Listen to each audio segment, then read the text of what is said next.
Hello everyone, ఎలా ఉన్నారు? Welcome back. Pochamma ఇదొక మిస్టరీ సిరీస్ గైస్. రీసెంట్గా ఆహాలో స్ట్రీమ్ అవుతుంది. ఇందులో టోటల్ 5 ఎపిసోడ్స్ ఉంటాయి. ఈచ్ ఎపిసోడ్ అరౌండ్ 25 మినిట్స్ ఉంటుంది. టోటల్గా ఈ సిరీస్ కంప్లీట్ చేయడానికి 2 అవర్స్ టైం పడుతుంది. అడల్ట్ కాంటెంట్ అయితే ఏం లేదు, కానీ కొంచెం ఎక్స్పోజింగ్ అండ్ కిస్సింగ్ సీన్స్ ఉంటాయి. అవి ఓకే అనుకుంటే ఫ్యామిలీతో కూడా చూడొచ్చు. జస్ట్ ఇందాక ఈ సిరీస్ కంప్లీట్ చేశాను. డీటెయిల్గా ప్లాట్ అండ్ రివ్యూ చెప్పేస్తాను. అంతకుముందు మీరు మన ఛానల్ని ఫస్ట్ టైం విజిట్ చేస్తుంటే ప్లీజ్ ఒకసారి కాంటెంట్ చెక్ చేయండి. నచ్చితే సబ్స్క్రైబ్ చేసి బెల్ నోటిఫికేషన్స్ కూడా ఆన్లో పెట్టుకోండి. సింపుల్గా ప్లాట్ ఏంటంటే, ఒక పెద్ద బంగ్లాకి ఎదురుగా పోచమ్మ విగ్రహం ఉంటుంది గైస్. ఆ ఇంటి ఓనర్ ఒక క్రిస్టియన్. సో అతను ఆ విగ్రహాన్ని తీపించేస్తాడు. కొన్ని రోజులకి తన కూతురు ఒక పార్టీలో అందరూ చూస్తూ ఉండగా పైనుంచి దుంకి చనిపోతుంది. అందరూ ఆ పోచమ్మ తన విగ్రహాన్ని తీసేసినందుకు ఇలా చేసింది అనుకుంటారు. సో అసలైన నిజం ఏంటి, నెక్స్ట్ ఏం జరిగింది అనేది basic guys series plot.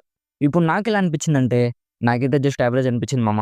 Main positive ఏంటంటే బీజిఎం గైస్, ఎక్స్ట్రాడినరీగా ఉంటుంది. ఈ సిరీస్కి ఒక సోల్ అని చెప్పుకోవచ్చు. మిగతా ఆస్పెక్ట్స్ లైక్ సిరీస్ సెట్టింగ్ కానీ, లొకేషన్స్ కానీ, థీమ్ కానీ అన్నీ కూడా డీసెంట్గా ఉంటాయి. ఐ మీన్ ఆల్మోస్ట్ అన్ని మిస్టికల్ మూవీస్లో ఉండే థీమే ఉంటుంది గైస్. అక్కడ ఏదో ఉందని చూపిస్తారు కానీ ఏమీ ఉండదు. అదే బేసిక్ ప్లాట్. సిరీస్ ఎండింగ్లో ఒక ట్విస్ట్ ఉంటుంది. నేను సిరీస్ స్టార్టింగ్లోనే గెస్ చేసేసాను. ఇంత ఓవర్ యాక్షన్ చేస్తున్నాడు, పక్కా వీడై ఉంటాడు అనుకున్నాను. సేమ్ అదే జరిగింది. సో నాకైతే ఆ ట్విస్ట్ పెద్దగా వర్కౌట్ అవ్వలేదు. బట్ సిరీస్ క్లైమాక్స్లో, అంటే ఆల్మోస్ట్ సిరీస్ మొత్తం అయిపోయిన తర్వాత ఒక మెసేజ్ ఉంటుంది. అది కొంచెం బాగుంది అనిపించింది. ఫస్ట్లీ ఈ సిరీస్లో ఉండే యాక్టర్స్ అందరూ కూడా కొత్త వాళ్ళే. మేబీ మీకు ఎవరైనా తెలిసి ఉండొచ్చు. నాకైతే అచ్యుత్ కుమార్ తప్ప మిగతా ఎవరు కూడా తెలీదు.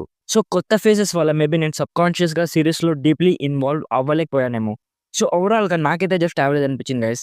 నా సైడ్ నుంచి recommended 50% as a decent time pass series. So ఇది guys Pochamma series review.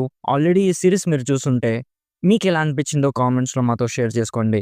Video నచ్చితే లైక్ చేయండి. మరిన్ని రివ్యూస్ అండ్ రికమెండేషన్స్ కోసం మన ఛానల్ని ఇప్పుడే సబ్స్క్రైబ్ చేసుకోండి. Thank you so much for watching. Meet you in my next video.